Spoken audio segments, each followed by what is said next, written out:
마태복음 86번째입니다. 하나님은 사랑이시니라. 이러한 제목으로 말씀을 같이 한번 나누겠습니다. 첫 번째 제목입니다. 아가페의 주인 되신 하나님, 이런 제목입니다. 공생의 3년을 예수님이 다 마치시고 이제 딱 한 주간 남았습니다. 예루살렘 유월절 절기를 맞아서 예루살렘 들어가셨습니다. 예루살렘에 입성하셔서 가장 먼저 예수님이 마음에 두신 것은 당시 종교 지도자들이었다 말씀했습니다. 그동안 애썼다 축하해 준 것이 아니라 조금 무거운 이야기이지만 꾸중을 하셨습니다. 이유가 뭡니까? 지도자면 백성들을 하나님을 경외하고 살아있는 예배로 말씀으로 잘 인도해야 되는데 그러지 못했던 것이죠.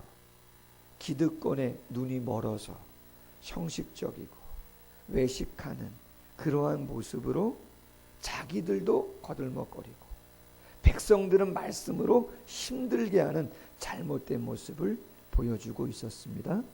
그래서 잎만 무성하고 열매가 없는 무화과 나무를 저주하면서 종교 지도자들이 바로 이와 같다 이야기를 하시고 비둘기 파는 환전하는 상들도 다 없고 많은 비유들을 들으시면서 그들을 책망하셨습니다. 야, 더 이상은 안 되겠다. 종교 지도자들이 반격을 했죠. 그래서 지난주에 말씀을 나눴습니다. 바리새인과 헤롯 당원들이 합작이 돼가지고 예수님께 올무에 걸리게 하려고 하는 질문을 던지죠. 가이사 로마의 황제에게 세금을 바치는 것이 가합니까? 가하지 않습니까? 부활을 믿지 않는 사두개인들이 예수님께 나와 두 번째 질문을 합니다. 모세가 형수가 결혼을 해서 상속자를 얻지 못하고 형이 그만 죽었습니다. 형사 취수제도가 있는데 형이 죽었을 때 형수를 취해서 상속자를 낳아야 되는 것이 신명기의 말씀인데 과연 둘째도 형수와 결혼하고 셋째도 결혼하고 일곱째까지 결혼하고 상속자를 낳지 못하고 죽었는데 만약에 부활이 있다면 누구랑 결혼을 해야 되는 것입니까? 질문을 한 것이죠. 세금을 내야 된다 이야기하면 민족주의자들에게 인정을 못 받는 것이고 세금을 내지 마라 이야기하면 어떻게 되는 거예요? 로마 제국에 반역을 하는 반란을 주동하는 자로 예수님이 되는 것이죠. 예수님이 어떻게 합니까? 야, 잘 들어라. 가이사의 것은 가이사에게, 하나님의 것은 하나님에게. 이 땅의 성도는 두 나라의 백성으로 살아가는 고충이 있다는 거죠. 일반 은총 속에서 대한민국의 국민으로 할렐루야 법과 제도 잘 지키셔야죠. 하나님의 허용 속에서 허락하신 것이죠. 그러나 우리는 본질적으로 어느 나라 백성입니까? 하늘나라 백성이다. 평상시 때는 어려움이 없죠. 언제 어렵습니까? 이 땅의 법과 하늘의 법이 충돌할 때 하나님이 다 아시고 주님이 우리를 위로하시죠. 담대하라 내가 세상을 이기었노라. 무릇 경건하게 살고자 하는 자는 세상에서 무엇을 받는다? 핍박을 받는다. 강하고 담대하라 너희를 떠나지 않겠다. 담대해라. 할렐루야. 여러분 천국 가도 우리가 결혼을 할까요 안 할까요? 예수님이 뭐라 그랬습니까? 사두개인에게 야 너희가 성경을 모르는구나, 하나님의 능력을 모르는구나, 오해했다. 천국은 그런 곳 아니다. 여러분 결혼제도 타락 이후에 하나님께서 결혼의 제도를 왜 유지시키십니까? 야 생육하고 번성하고 땅에 충만하고 땅을 어떻게 하라 그랬다고요? 다스려라. 그런데 죄의 삭은 뭐예요? 사망이죠. 안 되잖아요. 인류를 보존해야죠. 번식해야죠. 근데 천국에는 사망이 있습니까? 없습니까? 여러분, 죽으면 천국이 아니죠. 천국은 죽음이라는 것이 없죠. 결혼제도 있을 이유가 없죠. 누가 그럴 거예요. 아이, 그래도 목사님, 결혼하면 얼마나 좋아요. 예? 아내도 있고 토끼 같은 새끼들도 있고 얼마나 좋습니까? 아, 좋지요. 그러나 여러분, 그 결혼을 통해서 얻는 유익과 기쁨보다 우리의 영혼은, 우리의 육체는 이 땅에서 경험할 수 없는 가장 완벽한 모습으로 천국을 경험하는 것인 줄로 믿습니다. 다른 이야기 안 하겠습니다. 남편이 있다고 해서 좋기만 하던가요? 말씀 잘하세요. 아내가 있다고 좋기만 하시던가요? 그렇지 않을 수도 있는 것이죠. 좋다 하실지라도 천국은 그것보다 훨씬 좋은 모습으로 이 땅의 기쁨을 뛰어넘는 기쁨으로 충만할 것이니까 걱정하지 말아라. 뭔가 꼬투리를 잡으려 왔다가 아무런 대답도 못하죠. 그러자 오늘 본문인 것이죠. 율법사가 예수님께 다시 한번 도전을 하죠. 그래서 뭐라고 질문합니까? 36절에 선생님, 율법 중에 어느 계명이 가장 큰 계명입니까? 묻습니다. 여러분, 율법은 누구의 말씀이에요? 하나님 말씀이면 다 귀한 것이고 다 잘 지키려고 마음을 써야 되는 것이지, 뭐 큰 계명이 있고 작은 계명이 있습니까? 더 잘 지켜야 되고 그냥 대충대충 지켜도 되는 그런 계명이 있는 겁니까? 그런 게 아닌데 그럼 왜 이런 질문을 하는가라고 하는 거죠. 이유가 있죠. 바벨론 포로 생활 마치고 나서 율법에 능통한 학자들이 율법을 연구했습니다. 왜 우리나라가 멸망했나? 성민인데, 성전도 있는데, 다윗의 자손인데, 그렇게 우상숭배하지 말라고 그렇게 이야기했건만, 선지자들을 그렇게 많이 보냈건만 그 율법을 우리가 등한히 했다. 그래서 이렇게 된 것이다. 그러면 앞으로 그런 일이 없으려면 어떻게 해야 되겠어요? 율법을 잘 지켜야겠구나. 율법을 연구하자. 그래, 율법을 연기하자. 그래서 어떻게 했어요? 정말 중요한 율법 248가지 반드시 지켜야 하는 중요한 규정이다. 365개 하지 말아야 하는 다소 덜 중요한 규정이다. 그렇게 만들어 놓은 것이죠. 그러면서 안식일에 대해서 마태복음 15장에 어떻게 얘기했다고요? 제자들이 배고파서 길을 가다가 벼이삭을 한 움큼, 그죠? 따가지고 그걸 먹었더니 예수님에게 바리새인들이 뭐라 그랬어요? 당신의 제자들이 안식일을 범했다. 왜? 안식일에는 음식을 차려가지고 먹으면 안 되고 노동을 하면 안 되는데 당신들의 제자들이 손으로 이삭을 딴 것은 추수한 것이고 손으로 그 곡식을 비빈 것은 타작한 것이고 호 불어가지고 알곡과 쭉정이를 가른 것은 키질을 한 것이니까 안식일에 일을 했다. 범했다는 것이죠. 이 정도예요. 이 정도. 여러분, 이번 주 목요일 날 수학 능력 시험입니다. 수능입니다. 수능. 여러분, 과목당 여러 문제들이 있는데 다 똑같이 4점씩 25문항으로 수학, 영어, 국어 이렇게 다 치러집니까? 그렇습니까? 그렇지 않죠. 우리 아들들 시험 보는 거 보니까는요, 어떤 거는 주관식 문제인데 3점짜리도 있고 어떤 문제는 15점짜리도 있고. 이해하십니까? 그럼 15점짜리 하나 틀리면 어떻게 되겠어요? 큰일 나죠. 그러니까 1점짜리, 2점짜리 이런 거는 조금 몇 문제 틀려도 괜찮겠지만 15점짜리에는 어이구 큰일 났다. 신경을 많이 쓰겠죠. 여러분, 예수님 당시 유대 사회의 모든 사람들은 하나님의 계명을 그렇게 생각했다는 거죠. 더군다나 중요한 계명을 지키고 안 지키느냐에 따라 내가 하나님께 복을 받는가 안 받는가, 내가 이 계명을 지켰나 안 지켰냐에 따라 하나님께 복을 받고 구원과도 관계된다고 생각하면 어떤 계명이 크고 어떤 계명이 작은가 알고 싶겠어요, 안 알고 싶겠어요? 당연히 알고 싶죠.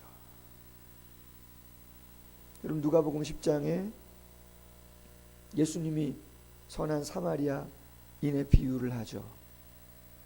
제사장 레위인이 강도 만나 거반 죽은 사람을 피해갑니다. 왜 피해가죠? 잘 아시잖아요.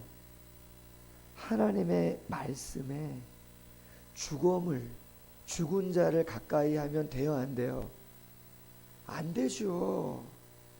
성전의 일을 하는 자가, 나실인으로 구별을 받은 자가 죽음을 가까이 하면 안 되죠.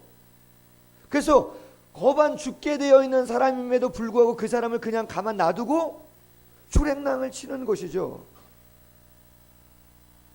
근데 누가 도와주던가요? 죄인 취급을 받던 사마리아인이, 아무런 율법도 모르지만 그 사람이 죽게 생겼으니까 그 사람을 위해서 그 사람을 도와주는 것이죠. 율법사가 묻습니다. 어떤 계명이 큽니까? 예수님이 얘기하는 거죠. 다 아시고서.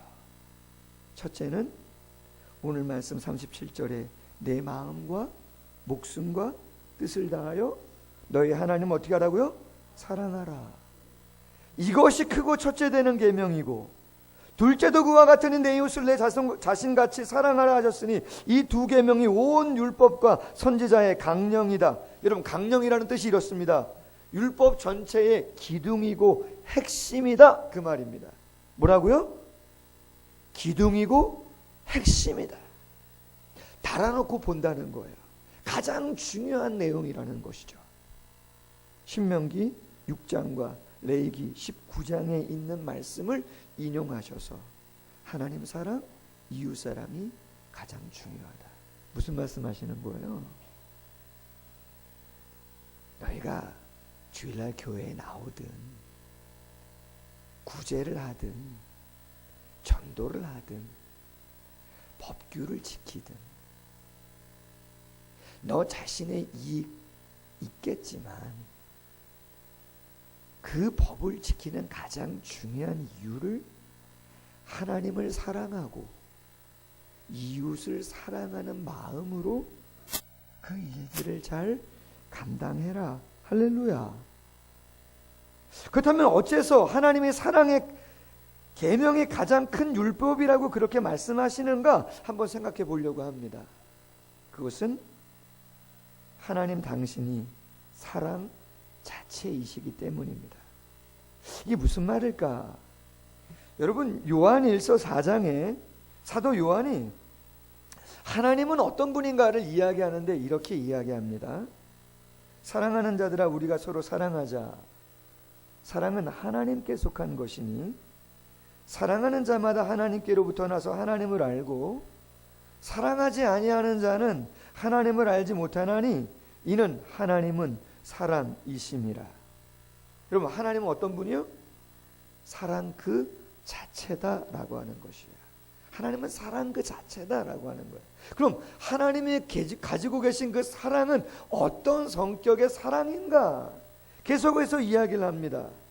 하나님의 사랑이 우리에게 이렇게 나타난 바 되었으니 하나님이 자기의 독생자를 세상에 보내심은 그로 말미암아 우리를 살리려 하심이라. 사랑은 여기에 있으니 우리가 하나님을 사랑한 것이 아니고 하나님이 우리를 사랑하사 우리 죄를 속하기 위하여 화목제물로 그의 아들을 보내셨습니다. 사랑하는 자들아, 하나님이 이같이 우리를 사랑하셨은즉 우리도 서로 사랑하는 것이 마땅하니라. 아멘. 여러분, 하나님은 사랑 자체라고 말씀합니다. 그럼 그 사랑이라고 하는 건 어떤 사랑인가? 그 말은 하나님은 어떤 사랑의 하나님인가? 라고 하는 거예요. 조건입니까? 만약에 뭐뭐 때문에 아니라는 것이죠. 무조건. 우리는 그 사랑을 어떤 사랑이라고 표현하죠? 아가페.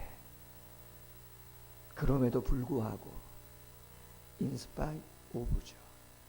아무런 조건을 달지 않는 사랑, 무조건적인 사랑, 그것이 하나님이 가지고 계시고 우리에게 주신, 그리고 우리를 통해서 이 세상을 변화시켜 가기 위해서 우리에게 당부하신 그 계명에 담겨 있는 하나님의 마음인 줄로 믿습니다. 자, 그런데 중요한 것은 두 번째 제목, 갈등이죠. 뭐가 문제입니까? 하나님은 문제가 없습니다. 당신은 완벽하시기에 당신의 사랑을 펼치시는데 조금도 부족함이 없습니다. 문제는 누가 문제입니까? 제가 문제죠. 우리 모두가 문제죠. 하나님은 완전한 사랑의 하나님이시기에 무조건적인 사랑이 가능합니다. 언제나 사랑이 흘러넘치죠. 처음부터 마지막까지 변함이 없죠. 누구에게나 차별이 없죠. 욕심장이든 이기적인 사람이든 허물이 있든 없든 당신을 싫어하든 배신하든 상관없이 하나님은 무조건적인 사랑으로 한결같이 사랑을 허락하십니다. 아멘. 마음이 아프지 않다는 얘기가 아닙니다. 주님도 마음이 아프시겠죠. 안타깝겠죠. 그럼에도 불구하고 변함없는 사랑 거두지를 않죠. 근데 누가 문제라고요? 우리가 문제죠. 사랑이 온 율법의 기둥이고 핵심이고, 로마서 13장 10절에 사랑은 율법의 완성이라고까지 이야기하는데, 청교도 신앙인인 윌리엄 펜이 이야기한 것처럼 사랑은 기독교에서 가장 힘든 교훈이다. 여러분 공감하십니까? 사랑은 가장 기쁜 거다, 가장 좋은 거다, 이렇게 표현을 해야 되는데 아니요, 사랑은 기독교에서 가장 힘든 교훈이다. 그러나 그 이유 때문에 그것을 배우는데 가장 관심을 기울여야 한다. 할렐루야. 세 번째, 아가페를 향하여라는 제목입니다. 자, 그렇다면 어떻게 해야 되나? 어떻게 해야 되나? 독일의 문호이자 철학자인 괴테가 사랑이라고 하는 짤막한 글을 썼더라고요. 묻고 답하고 혼자 사랑이라고 하는 짤막한 글을 썼어요. 뭐 이런 내용입니다. 우리는 어디서 태어나는가? 사랑에서. 우리는 어떻게 멸망하는가? 사랑이 없으면. 우리는 무엇으로 자기를 극복하는가? 사랑에 의해서. 우리도 사랑을 발견할 수 있을까? 사랑에 의해. 우리를 울리는 것은 무엇인가? 사랑. 우리를 항상 결합시키는 것은 무엇인가? 답이 뭐겠어요? 사랑. 할렐루야. 모르겠습니다. 철학자 괴테가 어떤 의미로 이 사랑을 이야기하고 있는 건지 모르겠지만, 제가 설교를 준비하다 이 무릎에 제 나름대로 다시 한번 신앙 안에서 한번 묵상을 해봤습니다. 우리는 어디서 태어나는가? 우리의 존재는 하나님의 사랑에서 시작되는 줄로 믿습니다. 사랑에서 시작되죠. 우리는 어떻게 멸망하는가? 하나님에 대한 사랑을 잃어버릴 때 우리는 아무것도 아닌 줄로 믿습니다. 우리는 무엇으로 자기를 극복하는가? 우리의 이기심을, 우리의 완악함을, 우리의 차가움을 어떻게 극복할 수 있는가? 우리에 대한 하나님의 아가페의 사랑, 십자가의 사랑에 의해서 극복할 수 있는 줄로 믿습니다. 우리도 사랑을 발견할 수 있는가? 우리에 대한 하나님의 십자가의 사랑과 성령의 역사에 의해서. 우리를 울리는 것은 무엇인가? 하나님의 사랑의 감동. 우리를 항상 결합시키는 것은 무엇인가? 오직 사랑에 의해 진정한 연합을 경험한다. 할렐루야. 연배도 다 다르지 않습니까? 섬겼던 교회도 다 다르지 않습니까? 수준도 다 다르지 않습니까? 취향도 다 다르잖아요. 어떻게 하나가 됩니까? 오직 예수 그리스도의 십자가, 성령, 하나님의 아가페의 사랑인 줄로 믿습니다. 그렇다면 조금 더 적용을 한번 해보겠습니다. 정말 아가페를 어떻게 실천할 수 있나? 여러분, 지난주에 우리 제자훈련반이 말씀을 나누는데 가정에 대한 이야기를 좀 나눴습니다. 가정. 그런데 첫 번째 나눴던 주제가 뭐냐면 부부간의 윤리입니다. 부부간의 도리가 뭐냐 이것이죠.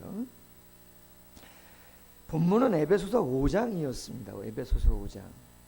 거기에 22절 이하, 25절 이하 아내에 대한 도리가 나오고 남편에 대한 도리가 나와요. 아내에 대해서 성경이 어떻게 이야기하는가 이렇게 말합니다. 아내는 자기 남편에게 복종하기를 교회가 그리스도에게 하듯 범사에 어떻게 하라고요? 복종하라. 따라해 보세요. 복종하라. 복종하라. 할렐루야. 자, 그럼 남편들은 어떻게 하라고 되어 있나? 이렇게 되어 있어요. 남편들아, 아내 사랑하기를 그리스도께서 교회를 사랑하사 자신을 주심같이 하라. 할렐루야. 따라해 보세요. 목숨 걸고 사랑해라. 여러분, 복종하는 게 쉬워요? 목숨 걸고 사랑하는 게 쉬워요? 어휴, 야, 할렐루야. 모르겠어요. 양심에 손을 얹고 할렐루야. 여러분, 이 말씀을 나눴는데요, 워낙 목요 낮반이 10시에 모여서 한 12시 정도 끝나는데 시간이 안 된다 그래서 수요일날 밤에 했어요. 밤에. 그래서 9시에 모여서 11시 반 45분 정도 끝났나 그랬어요. 밤에 지난주에. 근데 집사님들이 가정의 얘기를 나누시다가 뭐라고 말씀하셨는지 아세요? 우리 다음에 차 마시면서 더 얘기하자. 무슨 얘기인지 아시겠어요? 할 얘기가 그만큼 많다는 거죠.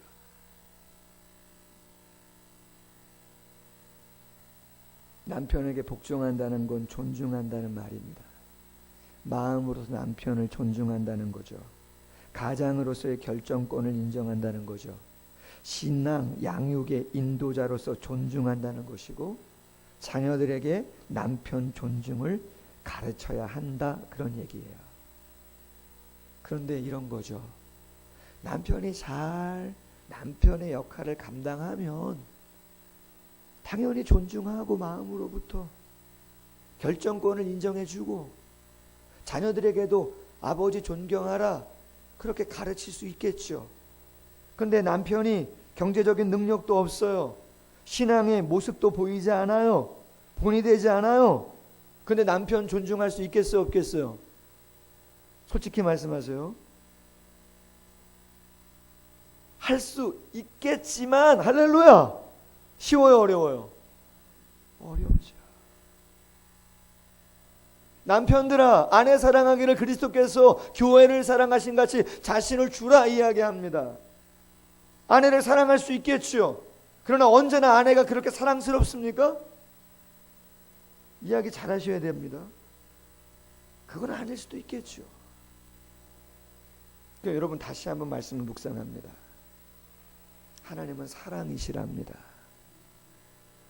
그 사랑은 조건적인 사랑이 아니시랍니다. 무조건적인 아가페랍니다.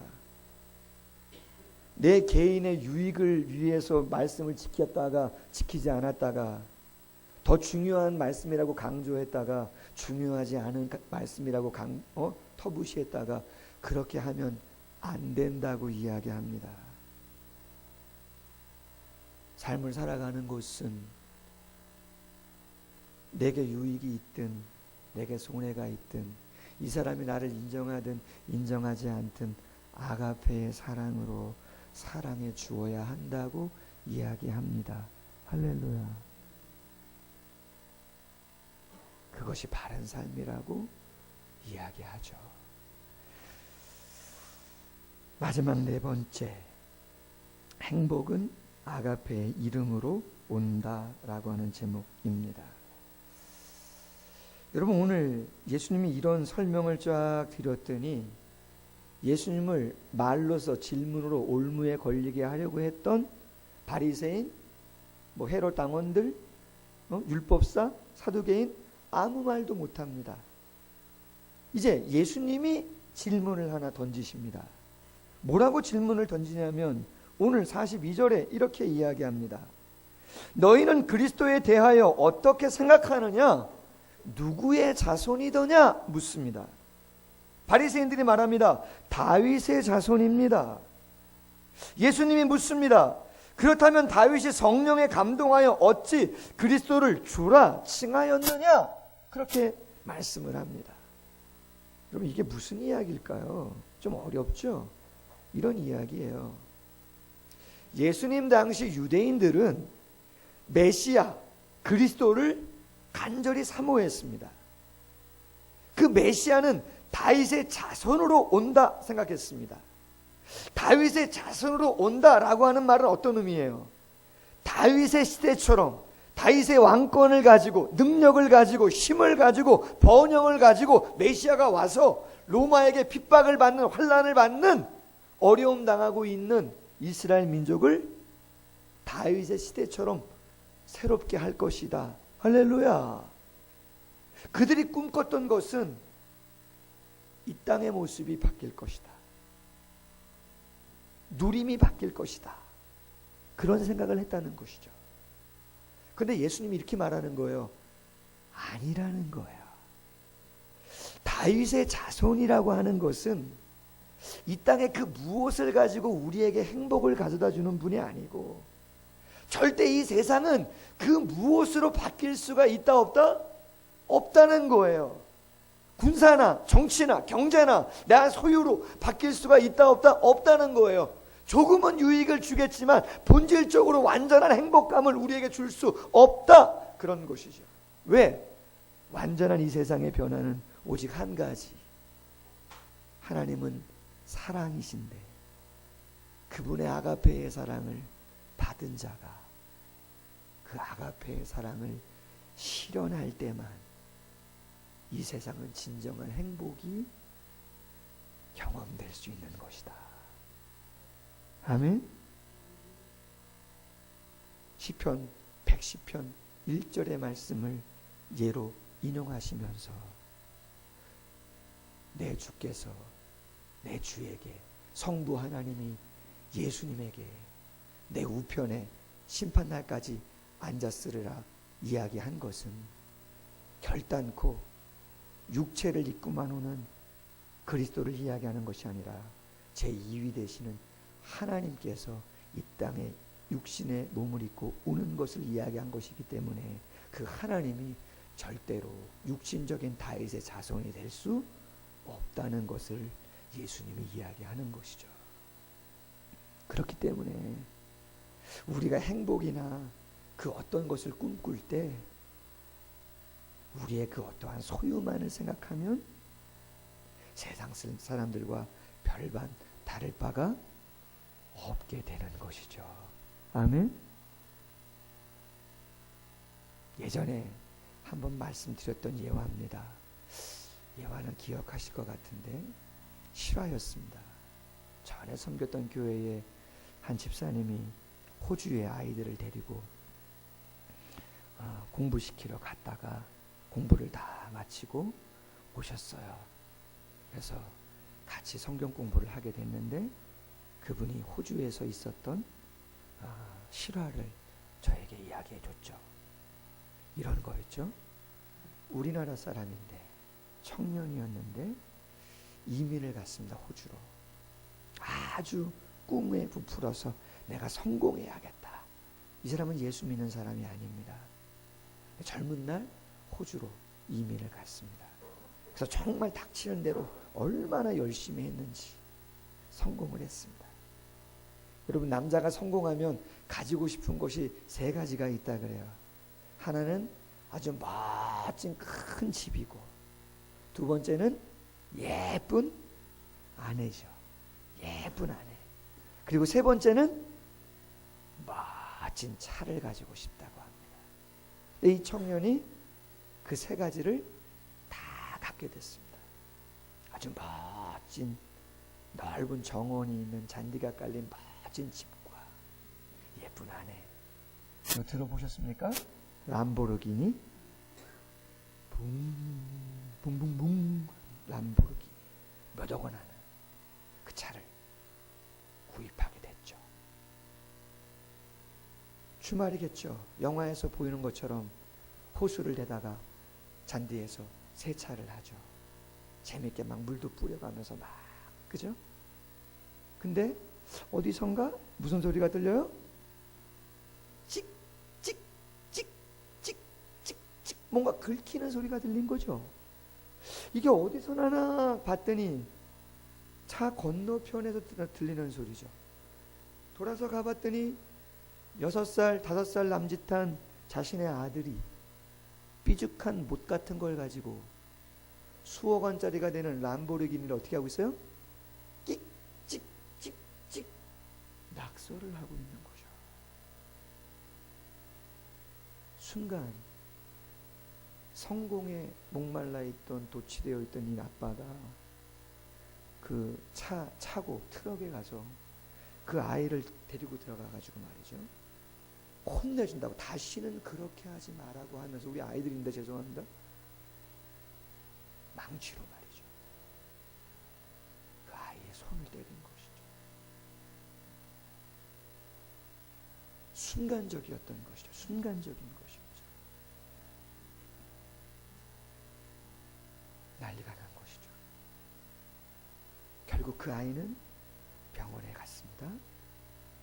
너무나 세게 내리치고 몇 번을 내리쳐서 그 아이가 손목을 절단할 수밖에 없었죠.